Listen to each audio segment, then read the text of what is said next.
Welcome to the Paperless Productivity Podcast, where we give you the tips, tricks, and know-how to solve your biggest workflow challenges and bring greater productivity into your workplace every day. As our world becomes ever more connected, we realize the impact that technology can have in serving the public. Digital kiosks at your local Department of Motor Vehicles, court documents available for download from your laptop, even text messages to remind you of jury duty. But technology can also serve an even larger purpose, improving public safety by keeping criminal information easily accessible among members of the justice community around the globe. That is the goal of the Global Justice Information Sharing Initiative, led by the Global Advisory Committee to help steer and facilitate these global justice information sharing goals.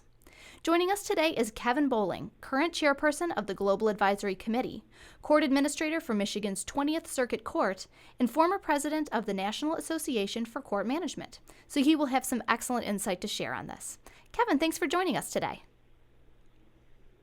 Thank you, Kate. I really appreciate the opportunity to join you for this podcast and to share a little bit about the work of the Global Advisory Committee. Great. So first, before we get started, can you tell us a bit more about what the Global Advisory Committee is, who it serves, what it does? Sure. Oftentimes, global is referred to as a group of groups.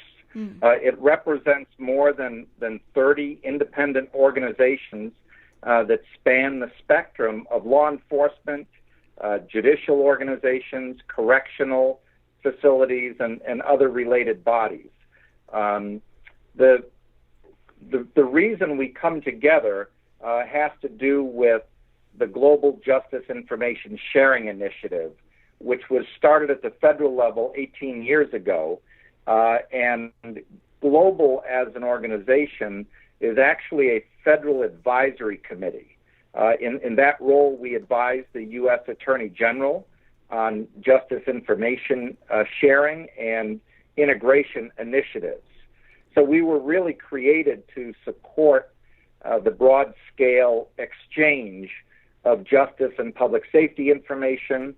We promote standards-based electronic information exchange just to make sure that the entire justice community has timely, accurate, complete, and accessible information that can be shared in a secure and trusted environment. Okay, yeah, and I know that the mission of the committee is described as being the efficient sharing of data among justice entities.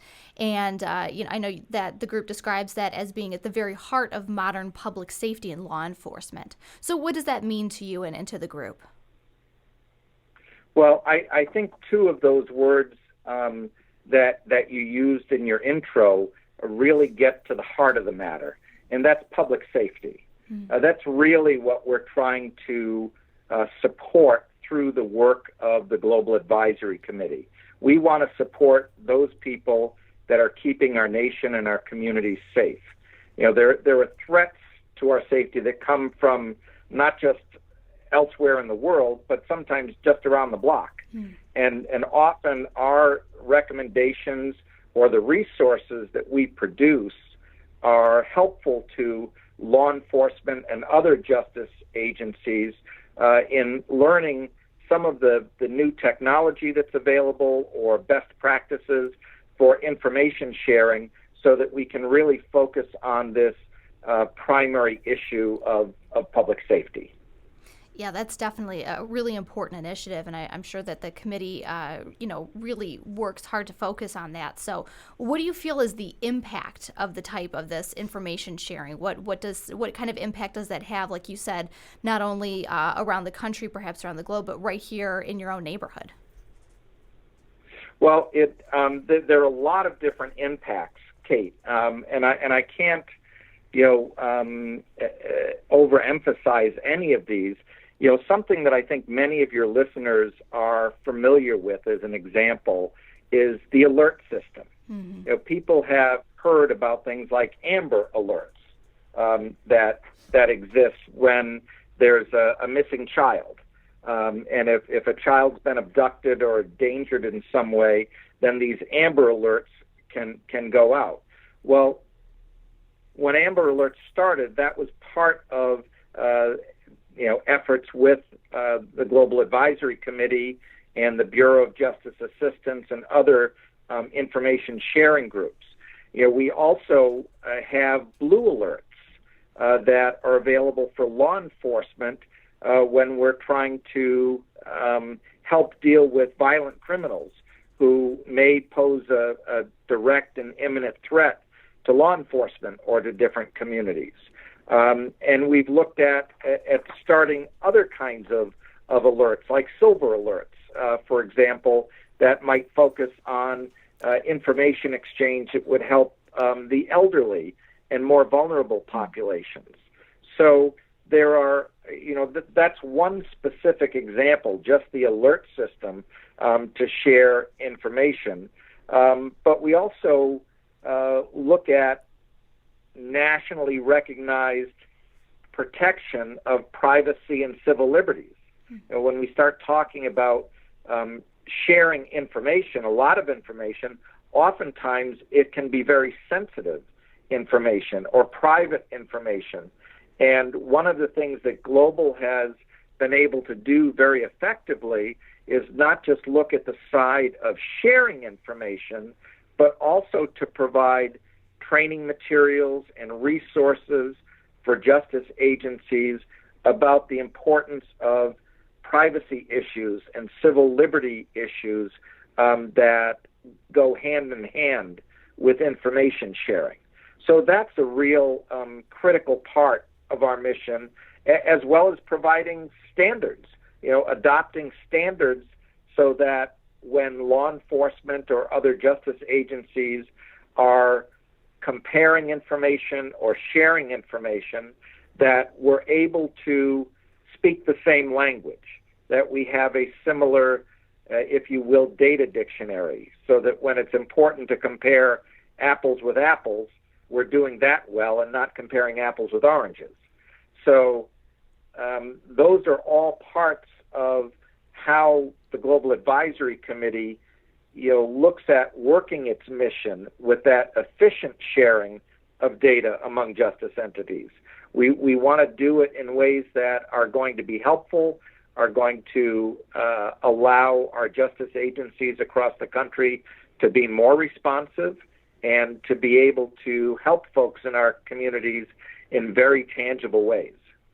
Yeah, that's really encompassing in many different ways, as you mentioned, physical safety, information safety. There's a lot of different elements that especially as our society progresses, from a technological perspective, that we all really need to be well connected and, as you said, speaking the same language for that.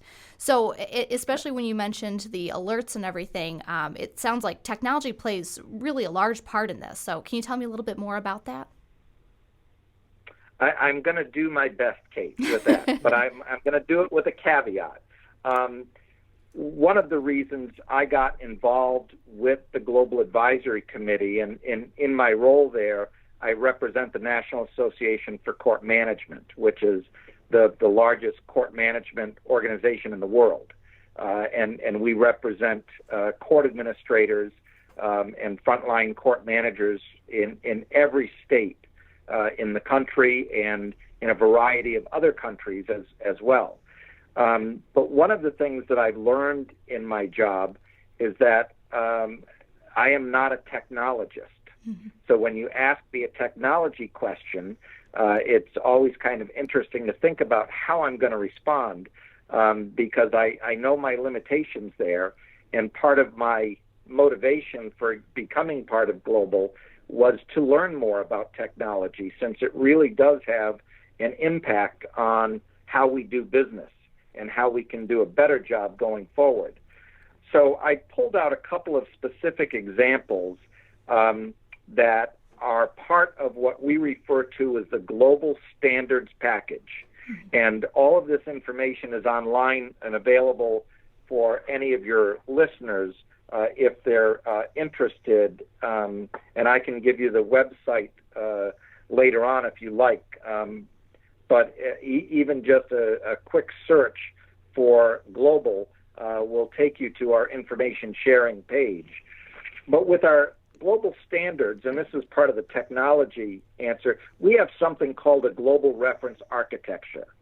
And it's a well-designed technology architecture that allows various kinds of computer systems to talk with each other and to share information, and to do it in a safe and trusted way. We also, in that package, have what we affectionately refer to as GFIPM, which is the Global Federated Identity and Privilege Management standards. And this is a framework that provides guidelines and standards for figuring out who should have access, what kind of security should be built into information exchanges at a technology level. And then we also, one thing that we're very proud of that we worked on in its early stages, and it has grown way beyond our expectations on the Global Advisory Committee, and it's something that is called the National Information Exchange Model, or NIEM. This is a data model, sort of a standards-based approach to exchanging information. So we help eliminate confusion that's associated with different data definitions across law enforcement and public organizations by providing a common vocabulary that ensures consistency and understanding among state, federal, local, and tribal agencies that we're trying to serve. So those are just a few examples of some of the technology standards or frameworks that the Global Advisory Committee has developed over the years to help make sure that as new or emerging technologies come into play, that we have systems that can really talk to each other. I think where this came out most clearly many years ago, and something that your listeners would, I'm sure, resonate with, was during 9/11, when we had that national catastrophe affect us, and agencies started rushing in to assist with the carnage that was caused. It did not take very long to figure out that there was not a lot of interconnectivity between different branches of government, among different law enforcement agencies or first responders. Many of our technology systems failed us because they didn't talk to each other. And out of that kind of experience, groups like the Global Advisory Committee have been working for many years to produce better products that first responders and law enforcement and justice partners can use to make sure that we can share information quickly, safely, with the proper protections in place for everyone involved, and do it so that we can, again, focus on that earlier issue that we talked about of public safety. Absolutely. So it sounds like, this committee has really been, looking at all the different facets of this, and you can see how it's all coming together at a broad level. But is there a way that the justice community can be involved in supporting these efforts at a more local level, that they can be involved in this as well? There really is a great way, Kate, and it's something that, in fact, I would guess that even some ImageSoft products like OnBase and through electronic filing systems and other systems that you support directly, where local justice agencies and courts could really do a better job. One specific example that I wanted to mention has to do with disposition reporting. So once cases come through the legal system, if we're talking about criminal cases, at the end of the case, there's a disposition. A judge makes a ruling. Somebody's either convicted of an offense or they're not. And if they're convicted, what's the sentence going to be? So all of that information rolls into something that we call a disposition. on that case. Well, there's supposed to be reporting across the country that goes back into tribal or local or state or national databases where public safety agencies can go and look and see whether somebody's got a criminal record. But if dispositions are not reported accurately or in a timely way, that information in those databases are incomplete or inaccurate. And that means there could be information on dispositions coming from courts that are not properly recorded somewhere, and maybe you've got a local law enforcement person that pulls somebody over on a traffic stop, and because they don't know that that person may have 3 convictions for assault or has previously assaulted a law enforcement officer or is suspected of carrying weapons or something along those lines, that local law enforcement officer may have no clue what they're walking up to. So it's that kind of real-life issue that we're trying to do a better job with when we look right down at the local level, at the local law enforcement and the local court level, of how we can do better for each other, how we can do a better job sharing information like dispositions. Recently, just last week, we had one of our Global Advisory Committee meetings in Washington, D.C., and I had a fascinating conversation with one of our members who represents Indian country, represents a number of tribal organizations around the country, and he explained because of some of the lack of resources that they have in many tribal agencies, dispositions are not regularly reported at all. And we've got, in a state like Michigan, where we've got over a dozen federally recognized tribes, and perhaps a lot of law enforcement activity that would go on in those areas, it's very important that that information gets reported in a timely and accurate fashion. So I guess to answer your question about how can states both help and benefit, or local law enforcement or justice agencies can help or benefit, it's really focusing on sharing the information that is critical to all of our work and doing that in a timely way. And there are systems that all of us know about that are available to report that kind of information. Here in Michigan, most of that gets reported through the Michigan State Police, through our law enforcement information network. And it may vary a little bit from state to state, but unlike on many law enforcement TV shows where we watch folks with high-tech gadgets or tables that can access information bases all over the world, a lot of local law enforcement agencies don't have those kind of resources available to them. So we really have to focus on the few standardized access points that will really help them do their job well. Excellent. So there's no cone of silence in most of the organizations, is what you're saying. Yes, in most instances there isn't. That's a great point, Kate. There isn't a cone of silence.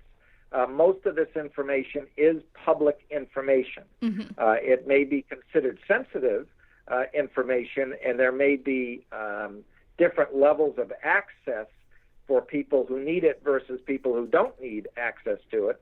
But we need to do a better job sharing as much as we possibly can to keep everybody safe. That's an excellent point. Yes. Another example that immediately comes to mind, in the technology and the business world, we hear a lot today about evidence-based practices and how we can do our work better by using evidence-based practices, things that are tried and true and are supported by data. One of the areas where local courts, law enforcement agencies, correctional facilities can all benefit from best practices.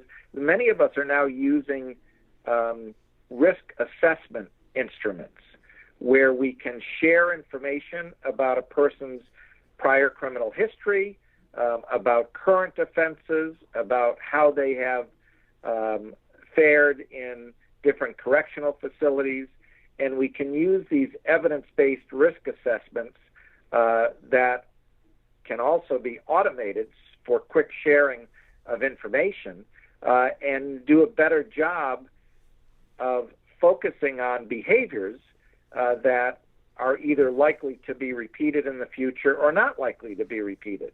So if we have folks that have a very low risk assessment, perhaps they don't need to be using local jail or statewide prison resources, and maybe they can be safely in the community, where using these risk assessments, if you have somebody that is a high risk and a clear danger to public safety, then you have better information to figure out how to handle that individual going forward.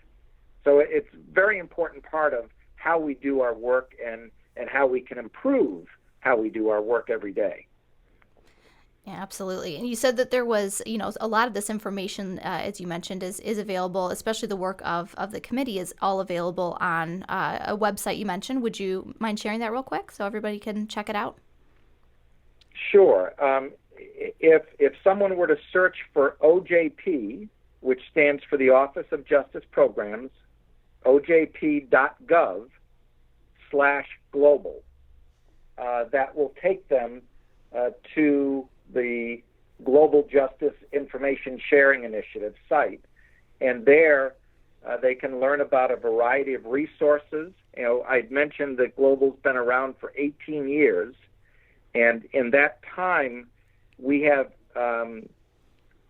created over 600 deliverables, different kinds of position papers on a variety of topics, specific templates for justice agency partners that can help them in creating policies or figuring out how to better share information. Just to give you a couple of examples, I'm sure many of your listeners have either seen on TV or heard over the last few years about the explosion of body-worn cameras by law enforcement. So one of the things that we did when law enforcement started using cameras is that we had to start looking at digital evidence and how are prosecutors or defense attorneys or courts going to deal with digital evidence that's now coming in as videos from these body-worn cameras. A lot of our justice partners were not prepared for the explosion of this information, the volume of the information, and figuring out how it could best be used, whether it's in the courtroom setting or investigation setting or otherwise. So that's something that was really important that we were able to help with. When we started trying to figure out what is going on with identity theft, as another example, where that became a big issue nationwide, still is, when we're looking at how to protect personal information, we put together some resource bulletins and training for justice partners about understanding digital footprints, what bad actors might be looking for, how they might want to steal your identity and profit from it. So putting together guidance like that are all things that the Global Advisory Committee has worked very carefully on and tried to provide this kind of documentation for people working in the justice sector. And it's all available online, and all of our meetings also are open to the public. So that's something that some of your listeners might be interested in. obviously, with lots of different information that's out there, it can be mind-numbing trying to figure out what you're looking for or what you might need and how it may help you. So one other tool that we created is something that goes by the acronym of GIST. It's the Global Information Sharing Toolkit. And it would allow someone, again, going to that same website.